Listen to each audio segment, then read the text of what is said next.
I think today that a well-educated black person, male or female, has a tremendous advantage over a well-educated white person. And I felt that for a long time.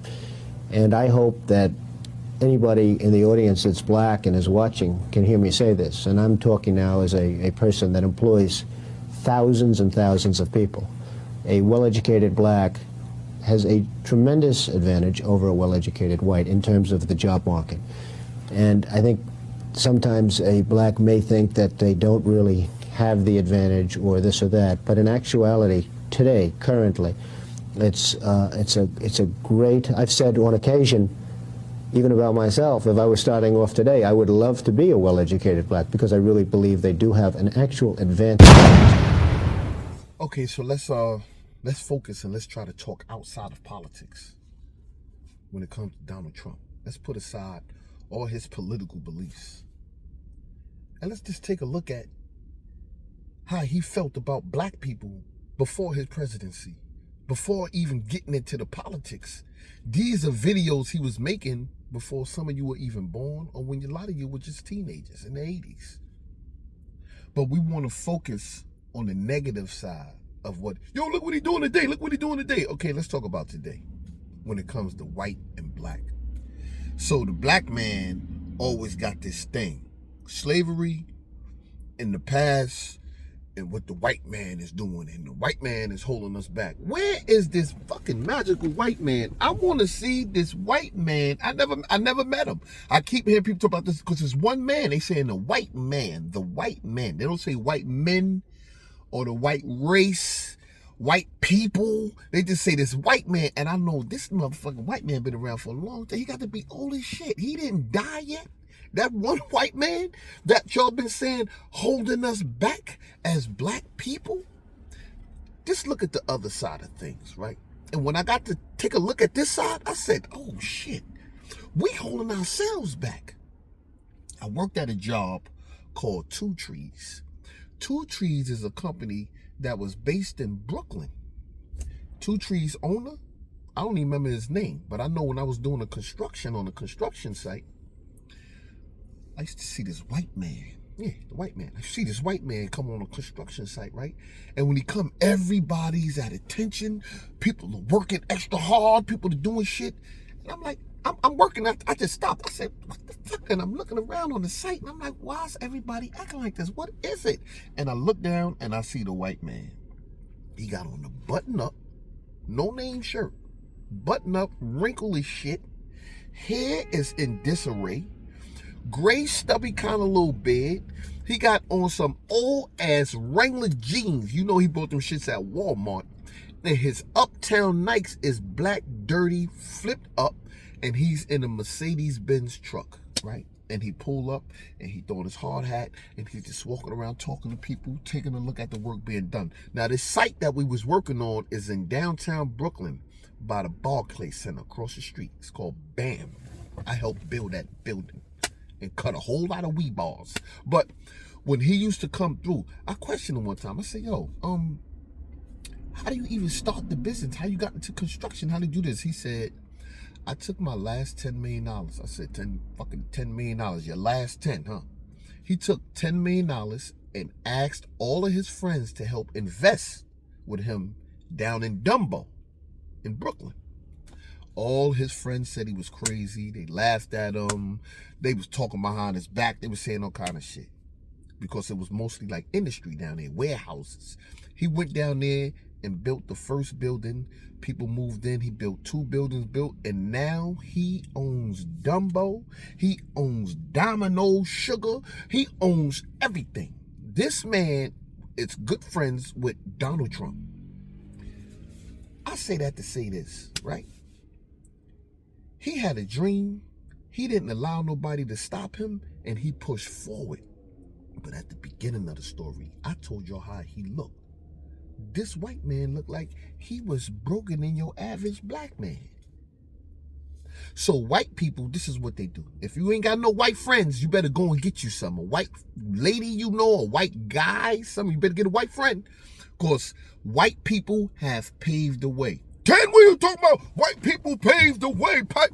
white people have paved the way. They showed us the way. They said, hey, look, we're going to bond you, mother. We're going to put you motherfuckers in bondage. We're going to whoop your ass, and then we're going to free y'all. And y'all going to build everything for us. And then you're going to hate each other. You're not going to like each other. And all of that extra history shit, right? And then today, he ain't even paying attention to you. He don't even care about you arguing what you going through and the white man is holding us back. He looking at it like, they still talking about my ancestors? The white man is like, I didn't even know my greats. I didn't even know them. But y'all still mad at me behind what they did to your great. When you here today and you able to be great yourself, black man? This is how we hold each other back. We put so much pressure and emphasis and care and concern on image. A white man can walk through with dusty ass sneakers on, a old ass shirt, ripped up jeans, and it's normalcy. He could come through, had a fucking toilet seat head, no hair on top, is normal. No matter what the white man could come through, breath bad as a motherfucker. You just be like, this white man breath stink. Like, you're gonna just move away from him. Acceptable. A black person, wear the same shirt twice. See what happened to you. Go ahead. Wear a shirt 2 times. Wear a shirt with a character on it and then wear it the next day. You can take it home, wash it, iron it, put all the cologne on it, and come back out with it the next day. Black people gonna be like, this nigga, you wearing the same shirt? This nigga got the same shirt on from yesterday. Oh, nigga wearing the same clothes, nigga's a bum. The white man can wear the same shirt. Let me tell you something. If you go into a black household, right, your average black household, the man and the woman, they're gonna have 20 to 30, maybe 50 pair of sneakers and boots, shoes, slippers, all kind of shit, right? Go into a white house, a white home. They got, all of them got a pair of fucking Uggs. They got a pair of boots that they're going to use for the winter and for hiking. They got 2 pair of sneakers, one that's for jogging and one for when they go to work or whatever they're doing, and they got 2 pair of shoes. They got about 3 suits, 2 pair of jeans, and 10 shirts. Rich as fuck. And they don't care what you think about them or how they look. And their bank account the account is unbalanced. And black people, we got all these sneakers and shoes and 100 pair of jeans, 90 shirts, 30 jackets, 50 pair of glasses, 87 hats, and we ain't got shit when it's time to pay the fucking funeral bill. We ain't got shit for the insurance, nothing to leave behind. What you gonna leave your kids back? A whole bunch of shirts and jackets and hats in that fucking car that you've been driving around town all day? What we gonna leave them, man? Yo, when you get older and you start looking at the reality of shit, that shit will scare the shit out of you. That shit still scares me. And even today, whenever I wake up, I'll be like, yo, I made it. I woke up another day, and the fear sets in like, damn, how can I become even more successful today, tomorrow, and the day forward to leave something behind for my kids? Now, if you don't have grandkids, and if you don't have no kids or nothing like that in your life, what can you leave behind except a memory of a bunch of bullshit? You was on YouTube up here. Yeah, word to my mother, word to my mother, word to my mother. Mommy dead. Now who you gonna put your word on? Word to my dead mother, word to my dead mother. Okay, now who else that's alive that you could put your word on? Nobody. Now you dead. The ones after you gonna be like, word to my dead uncle, word to my dead uncle, word to my... You ain't got no kids, word to my pop. We gotta start thinking ahead, man. We gotta stop putting so much pressure on each other. When we go out to party, black people, we buy bottles. Motherfucker was turned up last night. How many bottles they popped in the section in the back? They popped 80 bottles. What? The dudes in the front, yo, them niggas had about 60 bottles, but they had like 9 chicks up in their section. Oh no, you see the other niggas was balling, it was crazy. Yo, last night was off the hook, son. That shit was crazy. Because we in there popping bottles. We can't even drink all that liquor. We giving it out. We drunk as fuck. We done spent $9, $10, $12, $20, $30,000 that night. White people, when they go out and party, they gonna fucking party. They are the true meaning of party. Y'all don't know what party is. Y'all know what balling is and showing off and popping bottles. White people, they go to the bar, they take their credit card out, they give it to the fucking man behind the bar and says, leave it open there, Jimmy. And he put their credit card right on the back of the bar, and he starts off with a bear. White people will start off with just a bear sipping. And then it's turn up time. They gonna take shots. They gonna invite you over.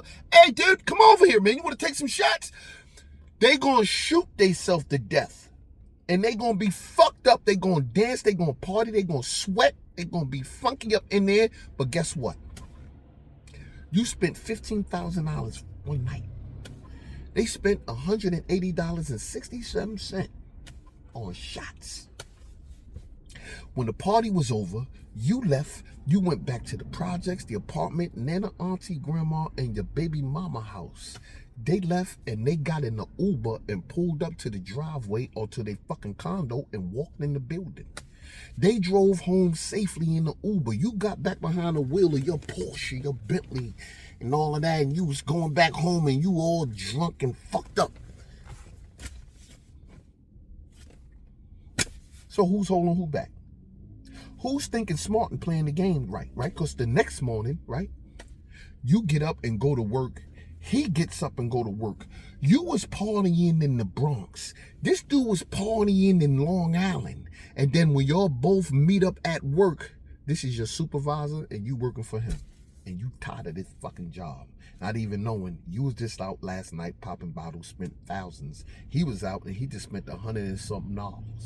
Talk back to 10. I'm talking to you. I know white people. I know black people. And I know the black people is not going to like this. They don't like that talk. They don't like when you start putting white people as being smaller than they are. But Donald Trump told you just now, you are the chosen people. That's what he's saying indirectly. You are the chosen people. But y'all don't want to believe that. You know why you don't believe it? Because you didn't make it a belief. You didn't get up in the morning and say, I feel good. You got up in the morning and was like, tired as a motherfucker, son. You just made yourself tired for the rest of the day. You didn't get up and say, I am so energized, I'm ready to get to work and I'm ready to be a product of my environment or whatever it is. You didn't do that. You woke up and told yourself you mad, you upset, you eating cereal, crunching hard. Cereal ain't hard enough. Take some milk out the bowl. You motherfuckers is just hard rocks. I don't even know how y'all still got teeth. I don't know how y'all didn't eat your teeth. Because you gangsters is so tough. And when y'all be talking, y'all be like, word to my mother. I'm surprised your lips, niggas ain't eat their lips. Just word to my mother, son. Because the way y'all be biting on your teeth, like, ooh, son, if I kiss the nigga. Y'all black people are crazy. How y'all still got teeth? How y'all still got lips? Y'all ain't even supposed to have nothing. Fuck that. Y'all better worry about your lips and your teeth because y'all gonna eat them shits, man. Y'all gonna eat them. The white man ain't holding nobody back today. We make our own poor decisions. We got poor impulse control. We desensitized, dehumanized, and we don't care nothing about, can't concern about human life or authority or the police. We run down on the police with the camera. Why are you here for? Yeah, I got it. It'll be 30 of them. 30 dudes and they be outside. Police run down, start beating up one. Everybody, 29 of them niggas will fucking flip their phone and be like, yeah, son, I got it, son. I'm recording it, son. I got it on record. I already told you before. I believe in black people. I believe in black people. Black is not a color. Black is a mindset. I believe in the people that have the strong mindset and the goal and the trust and the ambition to be able to get up every day and say, you know what? In order for it to work, we got to work together. Because if we don't work together, it's not going to work. We constantly shoot each other down. And when you shoot me down, right, at least give me something to lift me back up. I don't mind being shot down. Shoot me down. Yo, 10 toes, this and that. Make a comment on something. Yo, boom, 10, I believe that. Boom, if you did this. That. Look, dude, everybody just was commenting on the last shit. Hey, yo, 10, you's a bozo, nigga. That video that True Life made, that was like 9, 10, 15 years ago. The Bible was centuries ago. And it spoke about events that was going to happen today. True Life spoke years ago about events that's happening today. I only put the video up there not for time purposes. I put the video up there to make y'all see, to visualize, to say, you know what? Damn, Jim Jones is continuously portraying to be this person and act like that. But when this guy right here, who 10 toes down put up True Life, he humbled him. When JOJO Capone was out here, he humbled him. When Max B and them had smoke, they humbled him. And that's my whole thing when it comes to Jim Jones. Humble yourself, brother. Because if you don't, God will humble you. The universe, the energy will humble you. Why do you think in Islam, right, when they pray, every Muslim must say a prayer for the Prophet Muhammad? Can you imagine? The Prophet, I know the Prophet is at the right hand of God. Muhammad is in heaven because everybody asked Allah to bless the Prophet and his family. You know what type of energy that is? When they say when you pray, when more people are in unison, when there's more people together, that your prayers are even stronger because the unification of prayer. Do you see what it's like even in the church, wherever you at? When people are together in prayer, the strength and the bond and the energy that it sends out. See, but the test don't happen there. Guess where the test happens at? The test happens after the prayer. When church service is over and you come out that door, that devil right outside waiting for you. Hey, what's going on? Shorty got the fat ass. You see how she came to the church today? Looking at us right there. Cleavage and all that is all out. Yeah, man. Yo, you went up and they gave all that money, man. That preacher, they ain't fixed that fucking doorknob. Word to my mother, son. Word to that devil out there waiting for you. And that's what I say about you dudes on this YouTube. That devil, he's up on this screen. Y'all see him. Y'all see him up there. And y'all be like, yeah, word to mother, son. That nigga real. He official, test you. I fucks with him. I fucks with that nigga. I fucks with him. He's a funny nigga. I fucks with that nigga. He's a funny nigga. Word to mother. And you be blinded by the humor. You've been bamboozled. Hoodwinked. Yeah. That's what Malcolm used the words, but today the words is humor, gangsterism, jail. Yo, he official nigga. Rap artist. Nah, he official. I said something about Jada kids. Yo, son, why you going at Jada like Jada be looking out for niggas in jail, this and that? Let me tell you something. If a person looks out for you every time you go to jail, you ain't gonna have no problem with getting locked up. Because you know he gonna look out for you. Who don't want to go to jail? The other dude said jail is fun, son. Who's not gonna go to jail if they know that somebody's gonna take care of him? Is there a handicapped person out there that can't use his arms, legs, feet, and not appreciative to the person that's taking care of him and wiping their ass? Take a handicapped motherfucker and let him be able to walk and do all his shit on his own tomorrow. That nigga still gonna be lifting his legs up, want you to wipe his ass. Because the comfortability of this shit.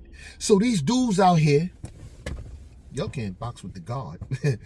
These dudes out here take their favorite rappers, take the Jim Joneses, the Jada Kisses, all the ones that they like the most, who they put on a high pedestal, Jay-Z's and all this other shit, and they put them on a high pedestal, right? As like if these motherfuckers is X-Men, they mutants, they can't die, they got superpowers.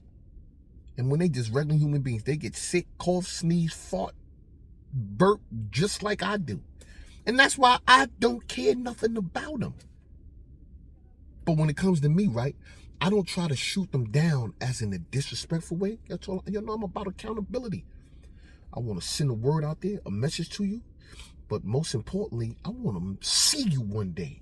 For you could question me. I don't care about all them other YouTubers, them little punks out there and them dudes. And I don't care about how many gang members you got with you and all that shit. Because my shit is to get back. You caught me here. I'm off guard. Y'all beat me. Y'all stomped me out. Knocked this fucking Morgan Freeman tooth out of my mouth. I don't care. Y'all got it. Okay, boom. If I live now, generational fucking assaults. Because now you're going to have to suffer the consequences. I'm not even coming at you like that. I'm coming at people in a way to say, you know what? You need to have a real in-depth conversation with someone that's going to hold you accountable. Fat Joe can't hold Jim Jones accountable. MAINO can't hold Tekashi 6ix9ine accountable. Like, certain rappers can't hold rappers accountable is what I'm saying. You need people who know about accountability. You know who one of the best people who... And this motherfucker came on my channel. And I never heard of him, never knew who he was until he came to my channel and he shut that shit down. He shut it down. Yeah. Anton Daniels. Listen, Anton is the example of what a black man should be speaking, thinking, and following. And the footsteps, but people be like, fuck that nigga, son. What the fuck is an Anton? Just because they're looking at the image. Now, if it was a white man up there, like Vlad, Adam 22, they're going to speak about them in high regards. But at the same time, yo, son, word to mother, man, he be having all the hot information niggas be coming up on the channel. That's why I say, when it come to Math Hoffa, he was on to something. He had something that was obtainable. He was bringing everybody up on his channel the same way Vlad was doing. But he got blindsided by the suckers. And he let that image and people that's around him and them bad spirits, because after the show, whenever he went his way, you see everybody was cool with one another. Like the two dudes, they started the feud shit. Everybody was on their own thing and they was sending all them bad spirits out there talking behind his back. And then what happened?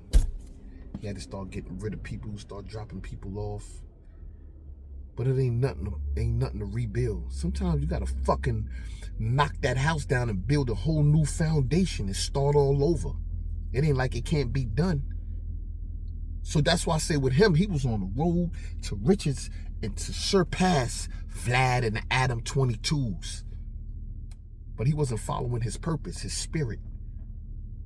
And maybe sometimes, you know what? We need to be blinded to be knocked back down. That's what God do to us sometimes. And sometimes when we don't want to accept the information or the medicine that's given, you know how you got a child sometime and you go, come on, baby, come on, baby, come on. And the baby like this, you trying to put the spoon in his mouth and shit. And sometimes you just got to grab the motherfucker face, open your mouth, take this medicine, drink it, and shut his mouth.